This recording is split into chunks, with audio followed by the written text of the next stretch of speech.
Mesdames, Messieurs, bonjour et nous vous souhaitons une bonne, heureuse année 2021, nos meilleurs voeux. Nous comptons déjà et encore sur votre fidélité à notre forum, forum des dimanches, où nous passons au crible les grands sujets contemporains. Et ce dimanche, nous allons nous interroger sur le sort du continent noir 2021. L'Afrique va, peut ou doit-elle prendre son destin en main? C'est la grande interrogation. Nous en débattons avec Monsieur Sogoyou Kegewe. Il est ancien diplomate togolais, journaliste. Il nous fait une fois encore l'honneur d'être au plateau. Notre deuxième invité, Magloire Kwakouvi, il est philosophe. Bonjour et bonne heureuse année, chers invités. Merci. Bonne année à vous, Gilles Boko. Année de santé, de prospérité. Ouais, bon, on dit la même chose depuis que nous sommes nés, mais ça ne change pas beaucoup. Plus on te souhaite bonne année, prospérité, fortune, machin, plus l'année devient... en 2020, début 2020, on s'est souhaité bonne année. Tu vois à quoi ça ressemblait, Covid, machin... Les vœux vous sont formulés, mais ils vous reviennent de... Non, ces vœux formés automatiquement, instinctivement, n'ont aucune valeur. Si vous voulez que vos vœux aient une valeur, la personne à qui vous présentez ces vœux, vous devez contribuer à voir les vœux se réaliser. Je dis Gilles Boko, bonne et heureuse année, et dès que je tourne le dos, c'est pour parler mal de Gilles Boko. Est-ce que ça va rendre ton année heureuse et bonne? Non. Donc ces petites cérémonies hypocrites, il faudrait quand même qu'on trouve une autre formule. Autant supprimer les bonjours comme l'ensemble. Non, bonjour, on dit bonjour tous les jours. Pourtant, tous les jours ne sont pas bons, en tout cas. Bon, qu'est-ce que tu veux? C'est un phénomène social. N'empêche, professeur, bonjour et bonne heureuse année. Merci, mes vœux réciproques aux téléspectatrices et aux téléspectateurs, plus à tous les journalistes de New World TV. J'espère que nous nous reverrons souvent au cours de l'année 2021. On peut même mieux vous voir, hein, on est très loin les uns des autres, le masque peut tomber si vous le souhaitez. Alors, donc, 2021, l'Afrique va ou doit-elle prendre son destin en main? Le sujet m'a été inspiré par l'année 2020 et la pandémie de la maladie à coronavirus, une pandémie durant laquelle l'Afrique ou les pays africains ont montré encore leur extrême fragilisé, économie et politique totalement tournée vers l'extérieur. Le pire a failli arriver au continent noir. Du coup, comment vous analysez ces situations? Il y a deux tendances généralement. Certains qui pensent que les pays africains n'ont eu leur indépendance que vers les années 60 et que nous n'avons pas encore passé assez de temps pour être très sévères dans les critiques. D'autres qui pensent que les Africains sont des éternels enfants et qu'ils auraient dû aller plus vite que ça. Monsieur Kegewe Sogoyou, quelle est votre position sur la question? L'Afrique n'a eu que 60 ans depuis l'indépendance, elle n'a eu que ceci, elle n'a eu que cela. Quand vous prenez des villes-États comme Singapour, comme Hong Kong, en réalité, ils n'ont pas eu l'indépendance depuis longtemps, hein. Mais ils travaillent, ils ont pris l'indépendance, ils travaillent, ils se construisent. En Afrique, on s'amuse. Tout le monde attend l'aide au développement. On est malade, tout le monde attend des médecins de l'extérieur. On est malade, on a des chercheurs. On nous dit dans nos pays qu'il y a des professeurs, chercheurs, il y a un professeur, donc on n'a jamais vu ce qu'ils ont trouvé. Donc une recherche faite pour ne rien trouver, bon, je ne sais pas si elle vaut la peine d'être menée. On a des tradithérapeutes qui guérissent beaucoup de maladies, personne ne s'intéresse à eux. Tous les jours, quel professeur, on a quel vaccin contre Corona. Et dès que vous prenez les réseaux sociaux, à chaque fois vous trouvez quelqu'un en train de dénoncer les vaccins. Il n'apporte aucune preuve à sa dénonciation, mais il dénonce quand même. Donc c'est dans ça que l'Afrique vit, sur tous les points, sanitaires, économiques, social, religieux. L'Africain importe tout.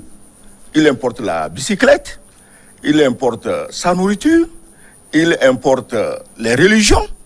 Et quand il importe une religion, il s'en fait propriétaire. Il donne même des leçons de religion à celui-là chez qui il a pris la religion.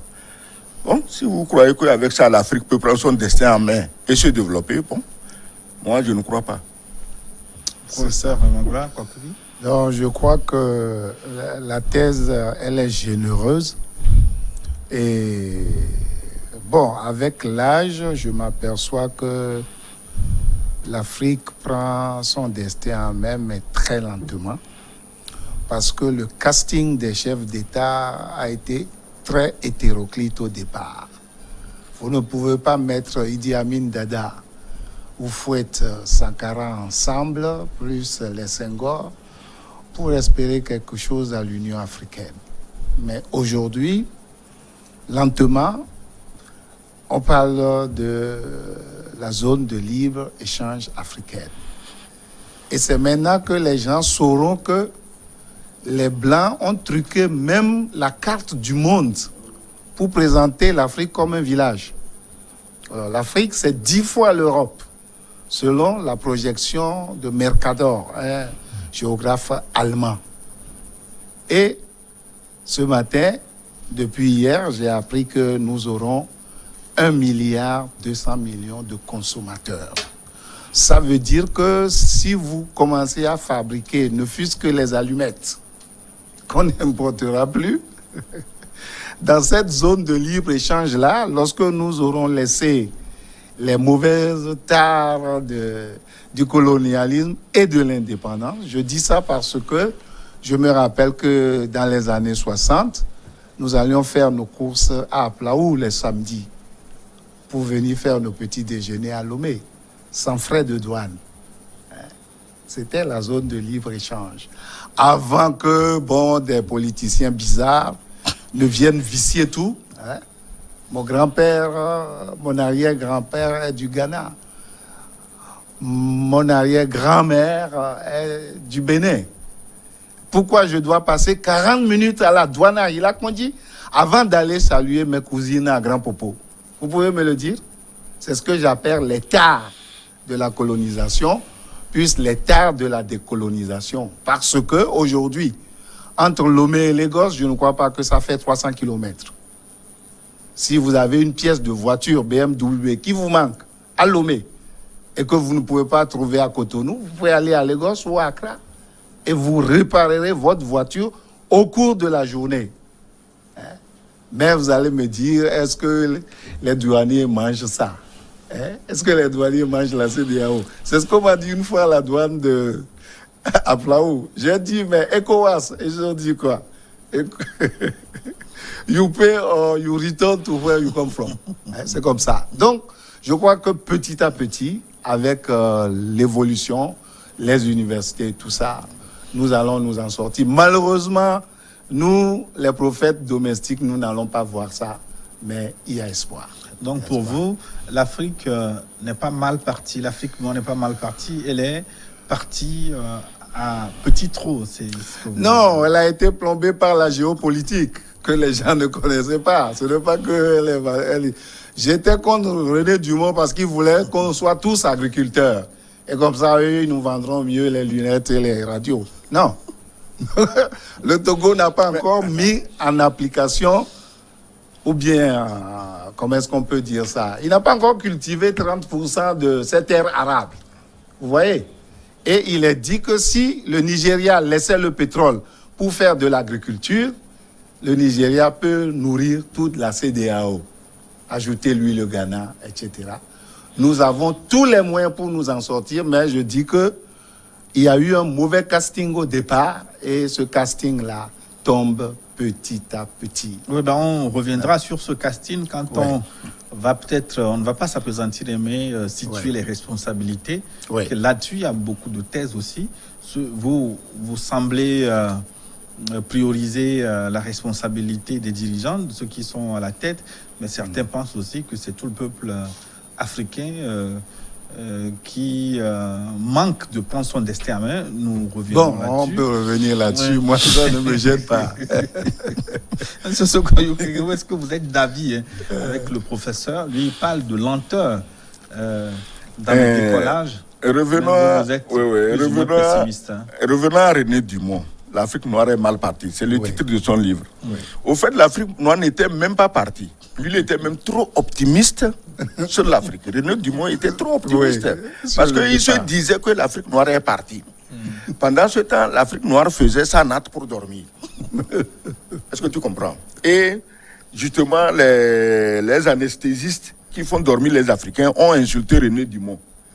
Parce que ce que René Dumont a dit risquait de les réveiller. Vous dites que bon, il voulait que tout le monde soit agriculteur.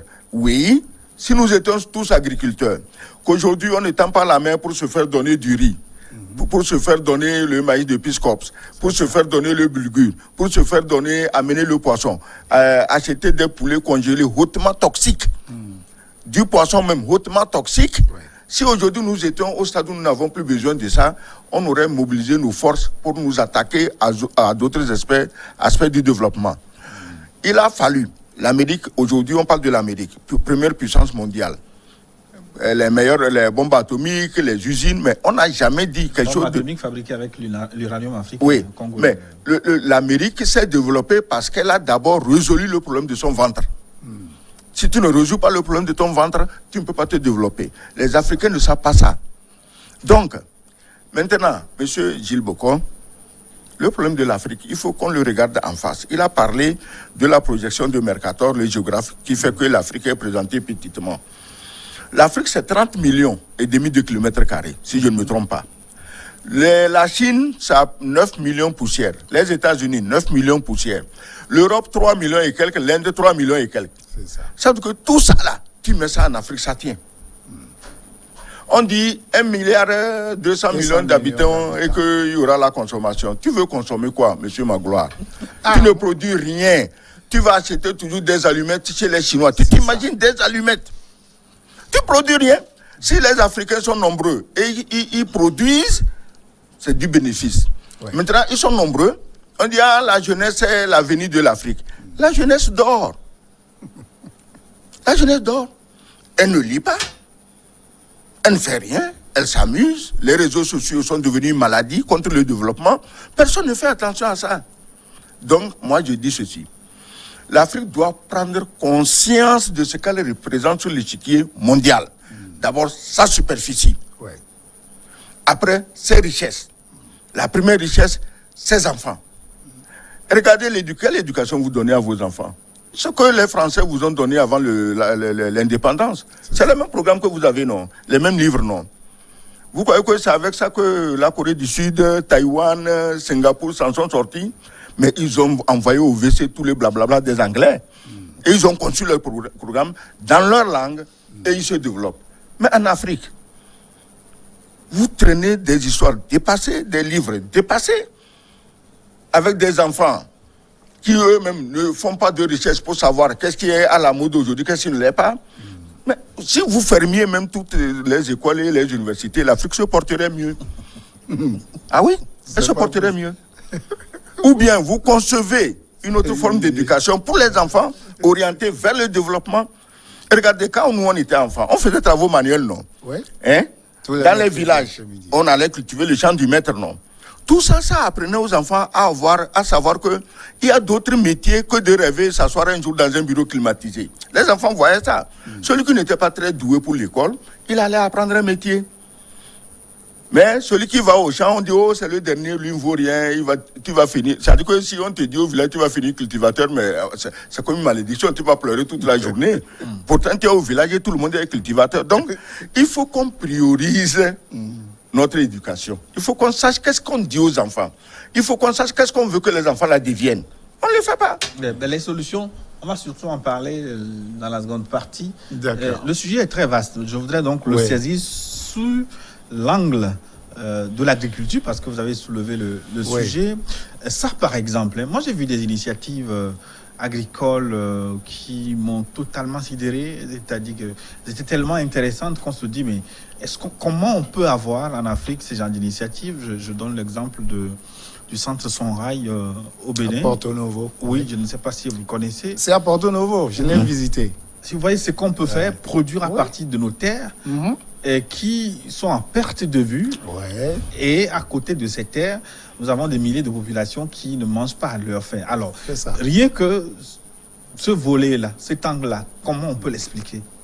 Non, on peut l'expliquer par un mauvais formatage des crânes. Voilà. Mon grand frère vient de dire que le programme scolaire était inadapté. C'est ce qu'on a prétendu pour modifier le programme au Togo en 1975. Je l'ai relu en 2020 et commenté. Bon, il y a de très belles choses là-dedans, mais on ne l'a jamais mise en application. Le problème, c'est que certains ne savent même pas que nous avons le même cerveau que les Blancs. Certains ne le savent pas. Ils croient que notre cerveau est noir. Il me semble que je vous ai raconté l'histoire une fois ici. En 1968, un prêtre blanc m'a demandé quelle était la couleur des œufs en Afrique. J'avais 23 ans. Je l'ai regardé droit dans les yeux et je lui ai dit que quand la poule est noire, l'œuf est noir. Quand la poule est blanche, l'œuf est blanc. C'était la nuit. Il est parti se coucher sur ça.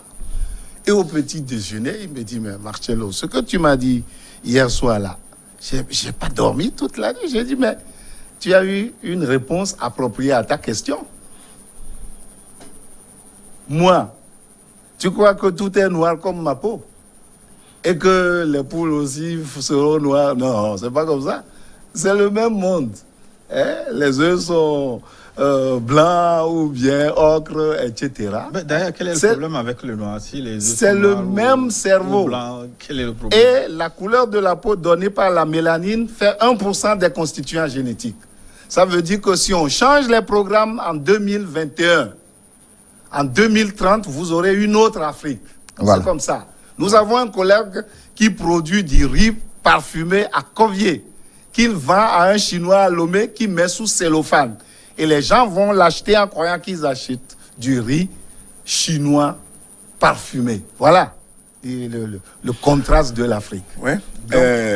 Monsieur, il parle d'un problème de crâne afro. Oui, attends. C'est reformaté. Et puis il y a ce complexe. Oui, il y a le complexe. Moi, j'ai vu ici, je ne dis pas où, dans une rizerie où on décortique le riz. Oui. Je rentre et je vois une montagne de sacs vides. Donc, le gars a amené son riz, on va décortiquer pour mettre. Tu sais ce qu'il y a écrit sur le sac? Riz du Pakistan. Voilà. Ou riz du riz togolais. Il a acheté le paddy. Oui. Des centaines de tonnes. On va lui décortiquer ça en sachet pour vendre.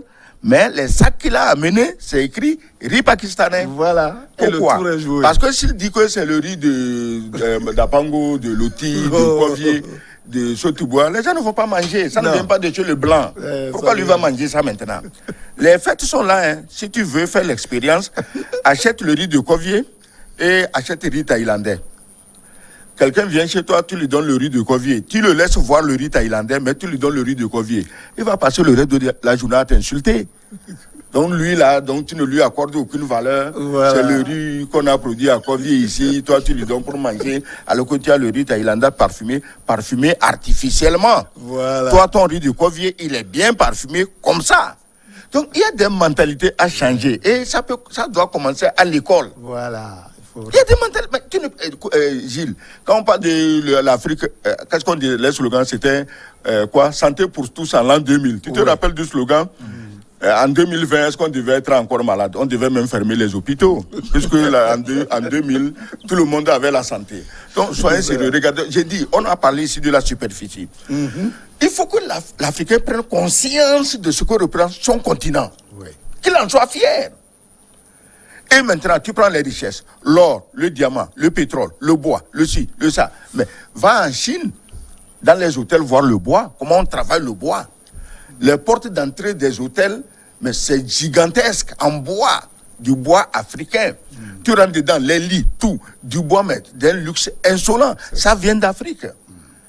L'Africain n'a pas pris conscience. Gabonais. Tu as combien de menuiseries et bénisteries ici capables de te sortir un produit fini qui rivalise avec ce que les Chinois font? Rien. On ne peut pas continuer comme ça. Non. Maintenant, vous parliez ici des dirigeants, ceci, mais on a 7 millions de Togolais. Vous voulez quoi? On mette un gendarme derrière les 7 millions, chacun, pour lui dire, mon ami, quand tu vois un feu qui passe orange, il faut t'arrêter. Le gouvernement fait comment? Il faut t'arrêter quand le feu est orange. Mais allez tout de suite au feu de croisement ici. Vous vous arrêtez ici, c'est rouge. Quand vous voyez les autres, ils accélèrent. Tu sais que le feu orange est sorti chez eux. Ils accélèrent plus, tu sais qu'ils ont déjà le rouge, mais ils veulent passer et ils passent. Le gouvernement doit faire quoi, selon vous? Faire respecter la loi. En quoi faisant? Les amendes. Les amendes. Ouais. Vous allez crier encore à la dictature, à la ceci. Et puis, prenez même vos frères qui vivent chez les Blancs.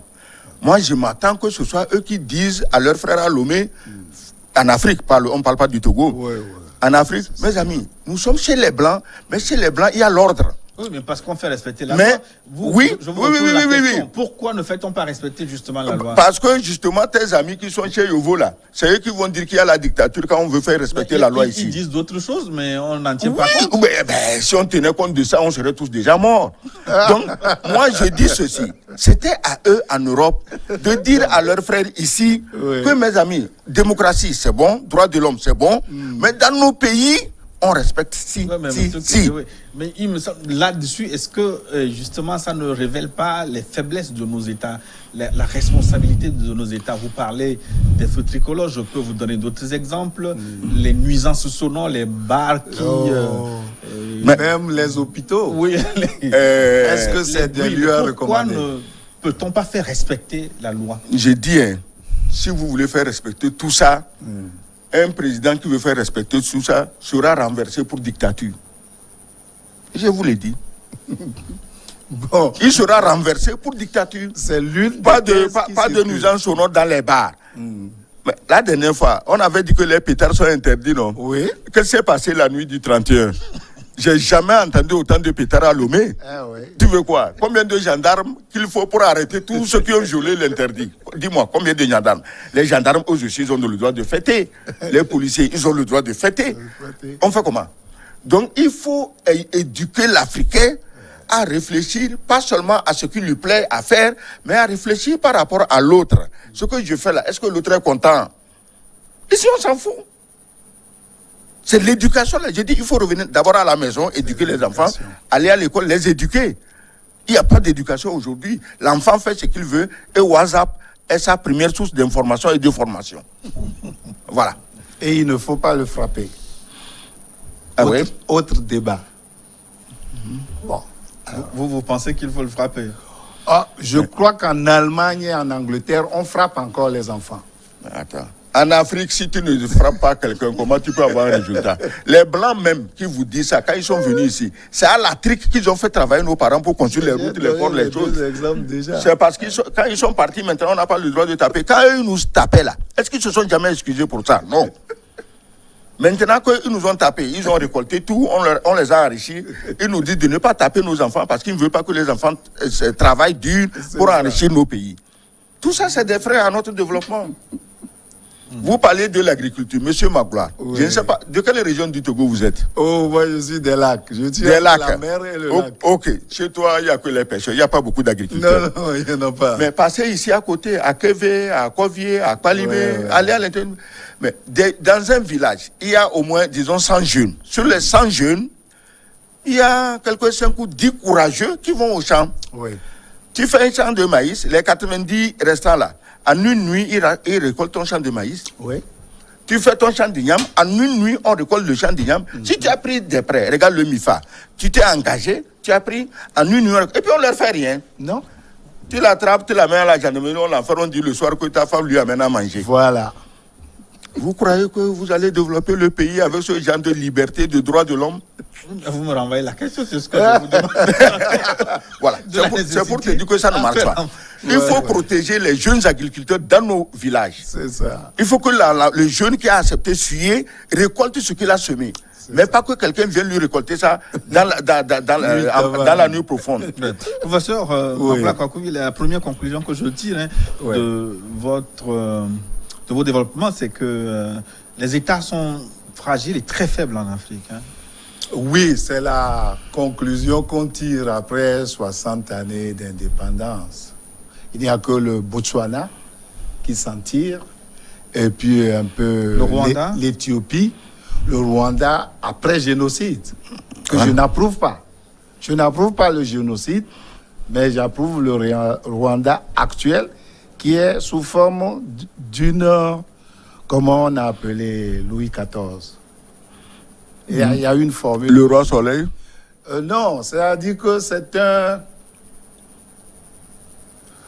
c'est une dictature éclairée. C'est ce que je cherche. Une dictature éclairée.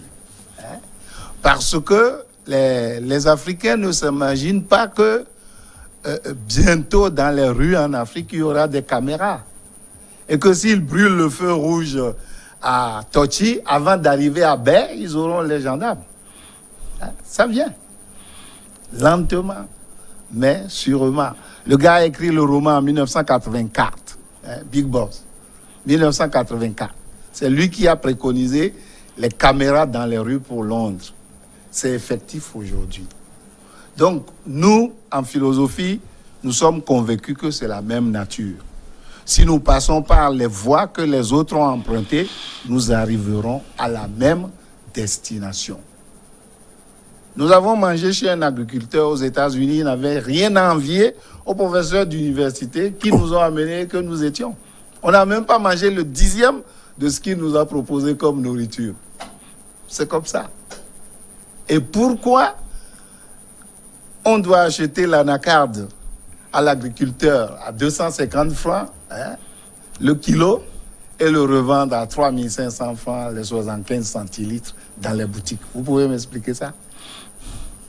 Quelle est cette chaîne de transformation qui part de 250 à 3500 francs? Et pourquoi le ciment fabriqué au Togo est plus cher que lorsqu'il était importé? Voilà les pièges de notre développement.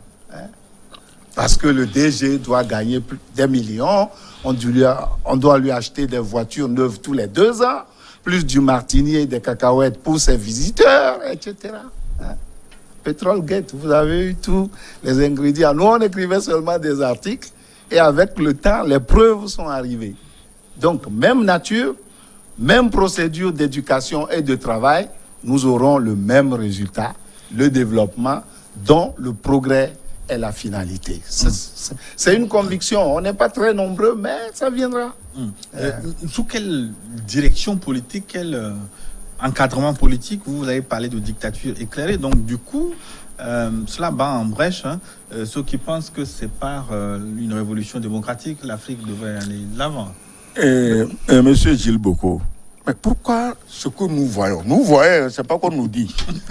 Il y a eu des révolutions soi-disant démocratiques dans beaucoup de pays africains. Vous pouvez m'en dire les résultats, me dire ce que ça a donné. L'anarchie, quand l'anarchie vient remplacer l'ordre, ça ne donne rien. Le Burkina, Blaise Compaoré, vous en avez dit tout le mal, vous les journalistes, tout le mal que vous voulez.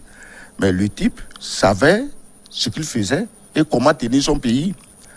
Quand tu te réveilles un matin, on dit on a tué 30 paysans burkinabés. De pauvres types, ça dit qu'ils ne sont pas politiciens, ils veulent juste aller dans leur champ récolter leurs mille. Bon, on les prend, on les tue. 30, 40, 50. Mais à Ouaga, tout le monde glose que maintenant ils ont un régime démocratique et que Blaise Compaoré était un dictateur. Si la démocratie ne peut pas nous sortir de nos problèmes, un jour, des dictatures viendront en Afrique plus féroces que celles que nous avons connues. Mais elles seront éclairées. Ça dit que les dictatures n'avaient pas donné grand-chose non plus. Oui, non, mais elles n'étaient pas éclairées. Oui, elles n'étaient pas éclairées comme il le dit. Et puis cette dictature. Non, c'est ce que notre grand frère Edem Kodjo a appelé le despotisme obscur. Voilà. Par rapport à la dictature éclairée. Alors, c'est quoi la dictature éclairée? La dictature éclairée, c'est que, comme on le disait, tu voles dans un champ, on te punit de telle sorte que tu ne recommences pas. Tu brûles un feu rouge, on te punit de telle sorte que tu ne recommences pas. C'est 5 000 francs d'amende. Ça dit que c'est ça là, c'est dur, c'est ferme, mais ça tient. Dictature, on n'a pas dit qu'il faut aller bastonner les gens. Non, on ne parle pas de ça. Non. On parle des gens qui savent ce qu'ils veulent. Le Rwanda, pourquoi ça marche? Mais tu veux l'argent, on t'attrape. Au Rwanda, on a passé des menottes à un ministre en plein conseil de ministres. Parce qu'il ne pouvait pas justifier l'utilisation de certains fonds. C'est ça la dictature éclairée. C'est ça. Kagame est là, tout le monde l'admire, mais tout le monde n'a qu'à faire comme lui. Si tu ne veux pas faire comme Kagame, parce que toi tu veux la démocratie, chaque matin tu dois téléphoner à Paris, l'autre a volé 10 milliards, qu'est-ce qu'on fait? Non, on fait quoi? On ne lui fait rien, c'est la démocratie. Tu dois appeler Londres, tu dois appeler Washington pour demander. Non, Kagame n'appelle personne. Quand Kagame voulait appliquer pour le mandat actuel, les Américains, tout le monde était contre lui. Il a dit, mais moi c'est mon peuple. Il est passé, il dirige. Le jour où Kagame partira et qu'un soi-disant démocrate viendra, vous aurez le désordre. On aura encore la guerre civile entre Hutu et Tutsi parce que les plaies ne sont pas encore cicatrisées. Si Kagame vous pouvez vivre longtemps pour faire 50 ans au pouvoir, les gens auront le temps d'oublier les blessures. Il faut être réaliste. Pourquoi on veut faire comme les autres, démocratie, droits de l'homme, machin, d'accord. Moi, j'ai vécu dans des pays démocratiques, dans des pays où on respecte les droits de l'homme. J'ai vu comment ça marche. Ce n'est pas les droits de l'anarchie. Ce n'est pas les droits... écoute, l'Allemagne est un pays démocratique ou non? Est-ce que tu sais qu'en Allemagne, en hiver, si la neige tombe la nuit, vous vous réveillez le matin, chacun a le devoir de nettoyer la neige sur son trottoir. Sur son trottoir. Moi, ça m'est arrivé.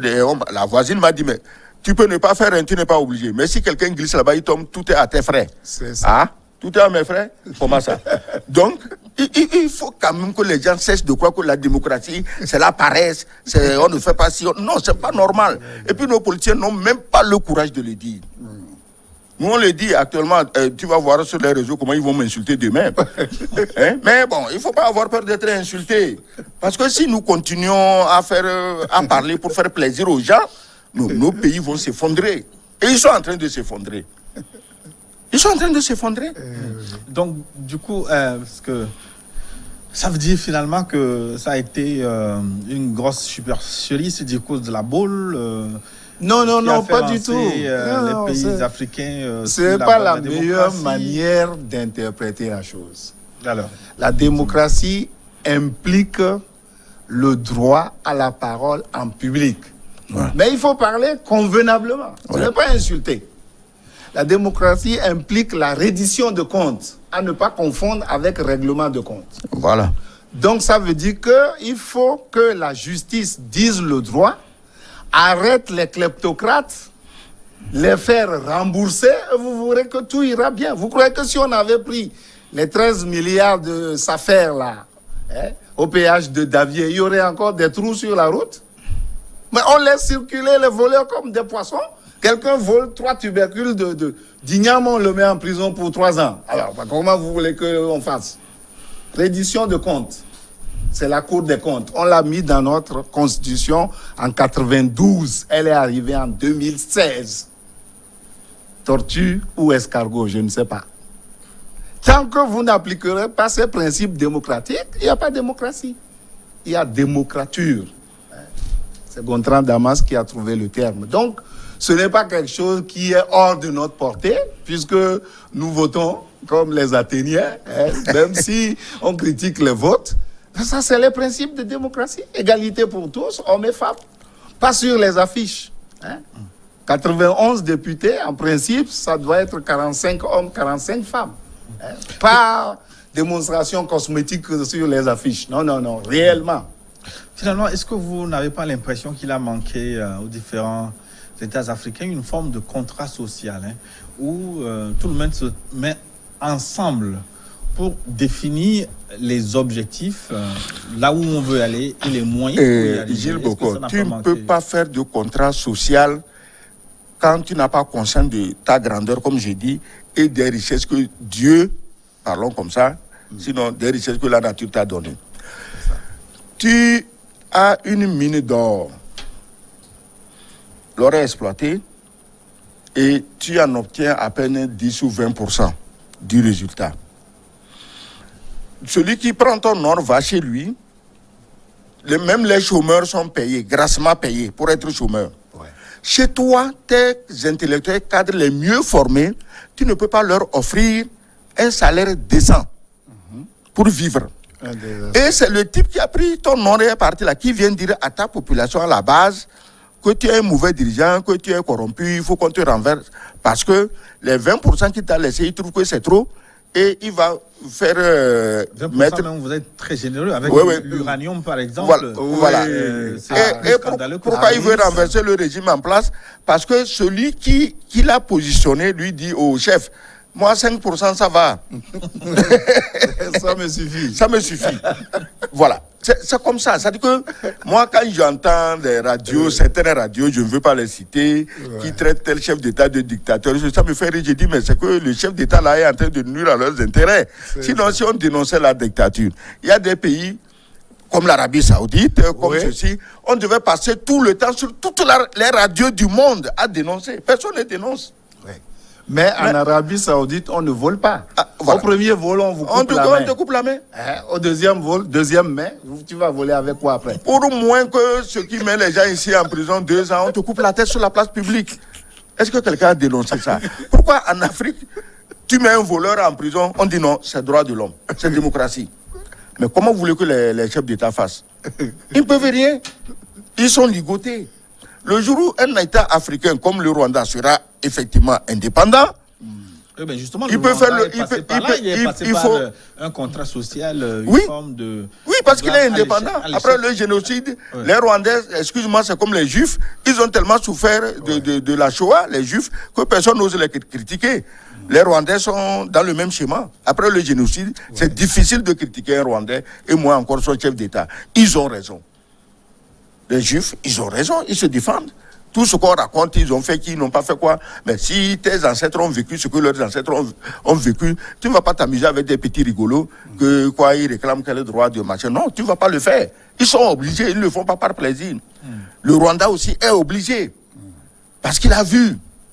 Donc, dans nos pays, comme tout est encore calme, pacifique, mais chaque matin, les journalistes comme vous découvrent l'ombre de la dictature partout, et les droits de l'homme partout. On écrit des conneries dans les journaux.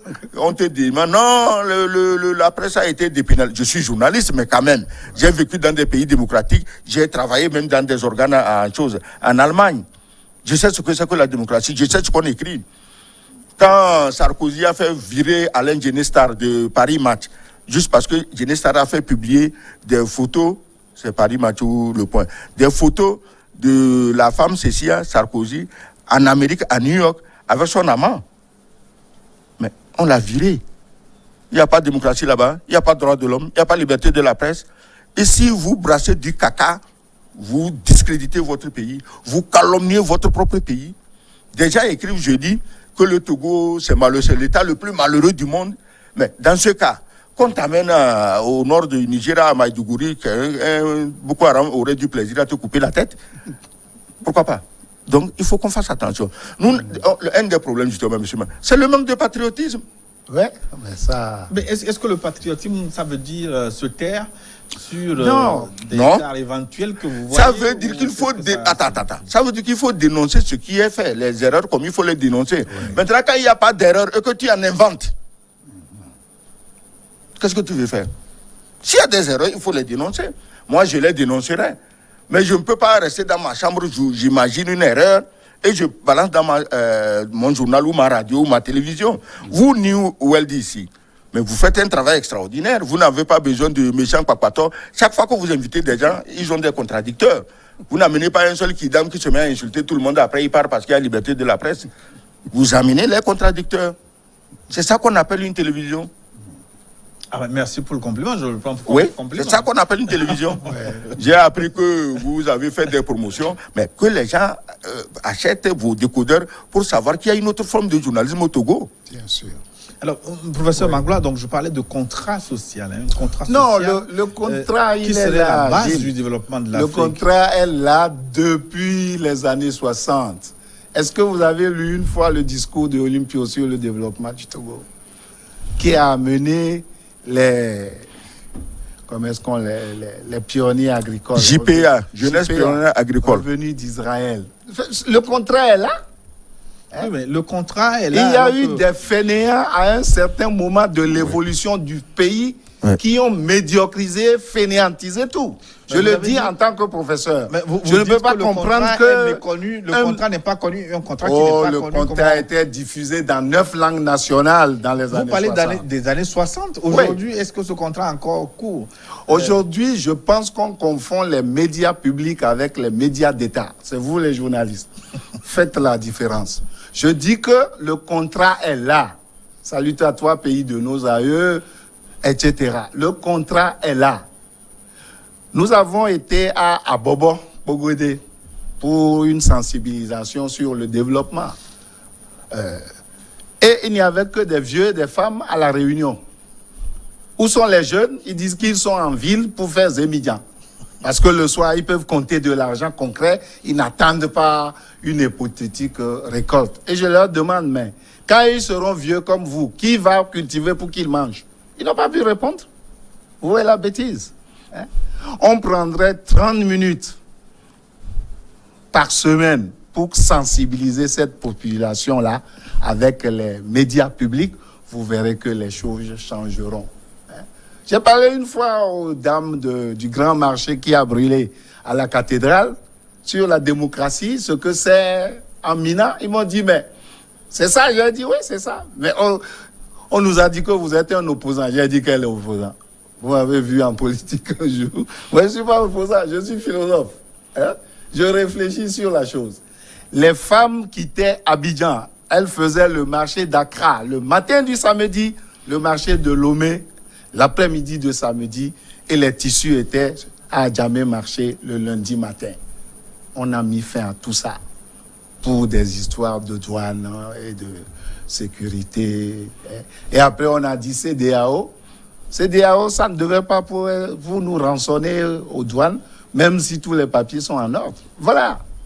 Le contrat social est là. Mais on écrit autre chose et on vit autre chose. C'est comme ça. Mais à vous entendre, c'est comme si c'était plus ou moins facile.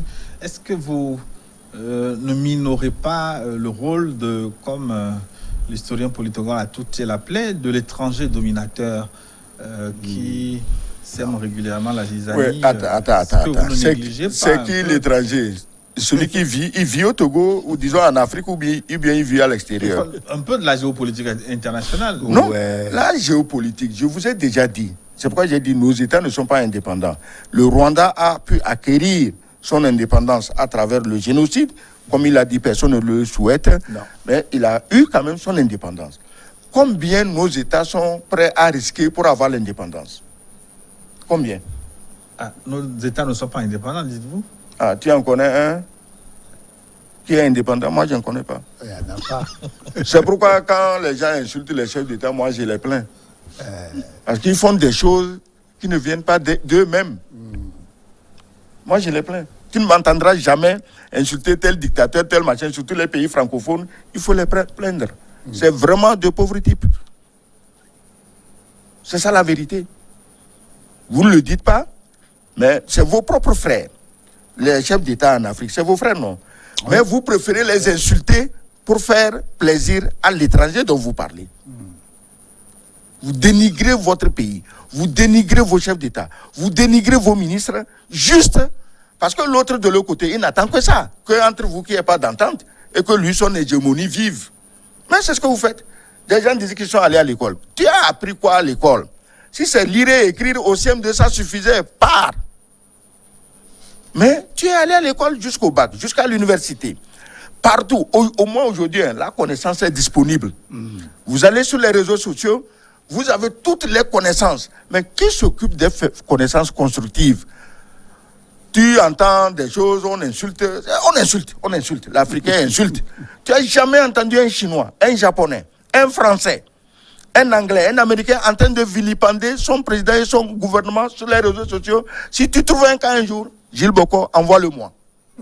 Donc le sous-développement de l'esprit là, qui nous a liés au sol, dans la merde, sur tout ce qui est négatif. On dénonce que ce qui est négatif. On ne dit pas ce qui est bon dans le pays. Comment vous voulez encourager vos dirigeants si tout ce qu'ils font, ce n'est que mauvais? Mais chacun a besoin d'être soutenu. Mais vous dites qu'ils n'ont pas les mains libres.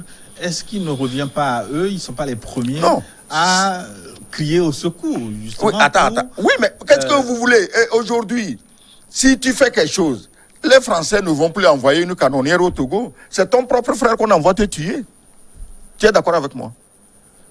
Tu n'as jamais entendu qu'un Français est venu à Lomé ou à Abidjan ou à chose. Bon, à Abidjan, pendant les troubles, ils étaient là, mais en temps normal. Tous les gens que Ouattara vient d'enfermer, est-ce qu'il y avait un Français avec Ouattara? Mais, attends.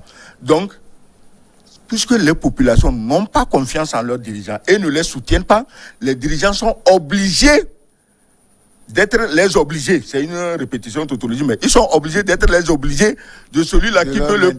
Voilà. Si un jour un président africain se réveille et il se rend compte que s'il prend une décision même impopulaire, aucun citoyen de son pays n'ira le vendre, n'ira prendre les armes pour venir le tuer, tu vas voir. Regarde ce que Talon est en train de faire. Regarde-le bien, suis-le bien.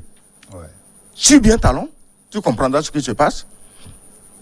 Les gens crient qu'il est venu tuer la démocratie, mais parce que détourner l'argent, c'était la démocratie. Mentir, c'était la démocratie. Non, Talon a dit, mais tout ça, ça suffit. Talon lui-même, c'est pas un saint, il sait comment il s'est enrichi. Non, mais, tu sais, un voleur n'aime jamais qu'on le vole. Donc il est venu, il met de l'ordre. Mais ça va marcher. Ça va marcher. On ne peut pas continuer avec des démocraties bananières. Comme dirait Trump, des pays de merde. Oui, mais vous citez un exemple, justement, je vous prends là-dessus, mais le Bénin a les mêmes conditions que les autres, il a les mêmes indépendances que les autres. Oui, mais au moins lui remue un peu, voir si les cordes peuvent se couper. Il remue un peu, il veut voir si une corde peut se couper. Son histoire et sa culture ne sont pas les mêmes avec les nôtres. Les femmes n'ont jamais fait le service militaire au Togo. Quelquefois, quand on les envoie dans la police, elles tombent enceintes et elles disparaissent. Et tout ça, c'est l'instruction. C'est l'insuffisance de l'éducation et de l'instruction. C'est ça. C'est comme ça. Mais la conviction est là. Nous avons les mêmes atouts naturels. Si nous les utilisons comme les autres, je dis que nous arriverons au même résultat. C'est tout. Est-ce que les Toufans sont connus sur le plan international? Oui. Et quand vous voyagez, vous dites Togo, on dit Congo, vous dites Adebayor, qu'est-ce qu'on vous répond? On vous dit, ah, you are from there. Ok, c'est comme ça. Moi, Bon 20 points d'enseigne. Donc faisons bien et vous verrez que l'enseigne suivra. En 2010, au Qatar, à Doha, Ouais. j'ai rencontré une personnalité, j'ai dit, je t'invite au Togo. Ouais. Il m'a dit, mais si tu es sûr que je vais serrer la main à Adebayor, demain je prends l'avion. Au Qatar. Il dit, si tu es sûr, quand on arrive à l'homme, tu peux m'amener, je vais serrer la main à Adebayor, je suis ton invité.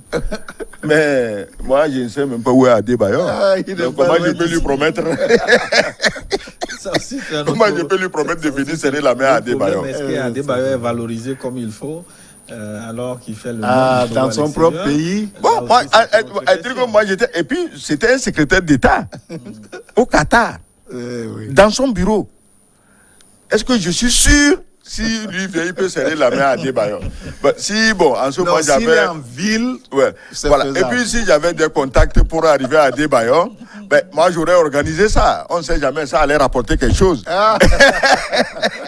Alors, je tire beaucoup d'enseignements de ce que vous avez dit, et surtout le volet éducation, le volet sensibilisation, le volet formatage. L'éducation fait partie des clés. Oui, mais comment y arriver? Nous allons en parler dans la seconde partie de ce forum. D'accord. Là, on marque une pause pour une nouvelle édition de journal. On se retrouve dans une dizaine de minutes pour la suite et la fin de New World Forum.